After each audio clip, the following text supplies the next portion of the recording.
And lest you be left without a chair, here's the moral of the story. Since we're at Summit, let's stay away from blog darlings, limit your exposure to record-setting brands and models and references. The things that have been making headlines, stay away from them. I have some suggestions for uncorrupted and honest vintage fun, guys.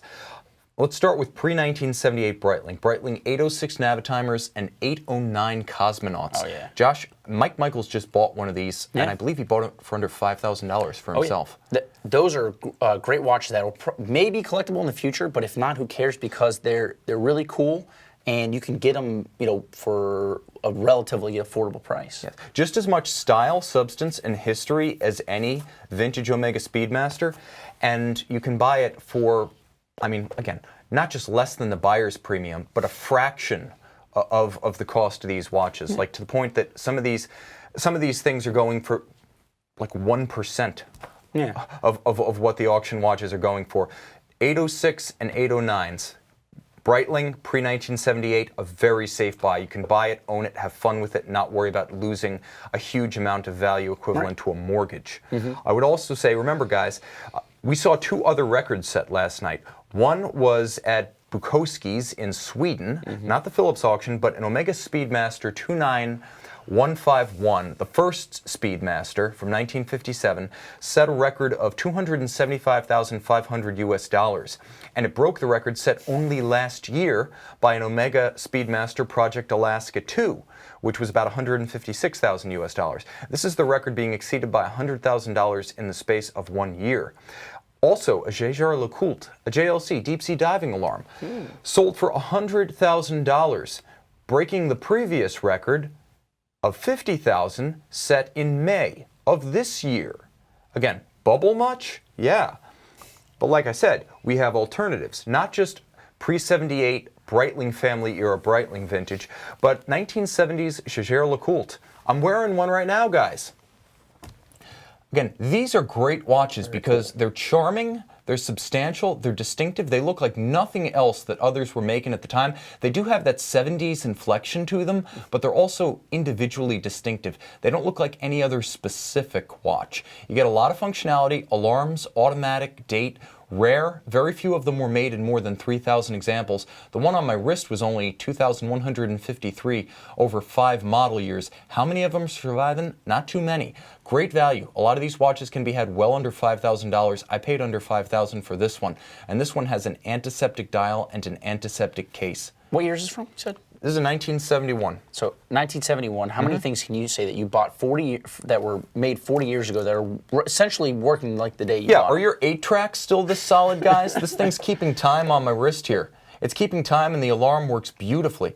This is a great buy. And all of its brethren, the E870s, E871, E872, E873, E874, they're all out there and they're waiting to be had. Distinctive, a great brand, great prices, and they're not overinflated value-wise, so you're not going to lose any money. I want to say something, because you mentioned earlier about how none of the cars that are made today will be lasting, say, 50 years. Like how you're seeing cars that were made 50 years ago that are still around. Yeah, we've gone from cars being dependent on mechanical engineering to integrated sealed electronics.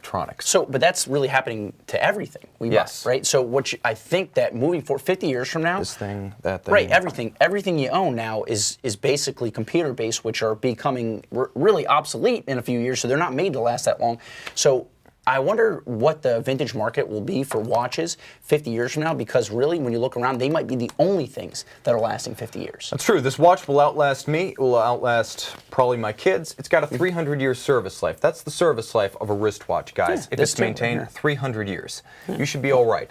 I also want to call out vintage Zenith, guys. Some of the El Primeros have gained in value to a point where I no longer consider them to be buys and bargains, but I would say consider the Dayfi Sports of the 1970s and late 60s.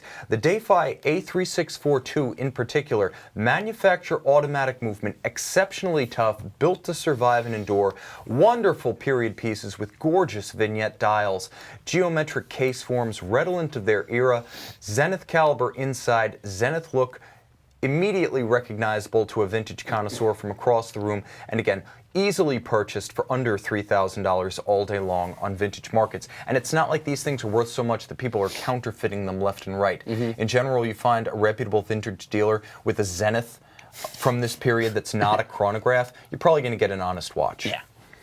And I would also say, guys, consider an untapped source of beautiful old watches from a great house, Girard-Perregaux 8867 Diver from the late 1960s. A charming piece. I see them below $4,000, still available all day long.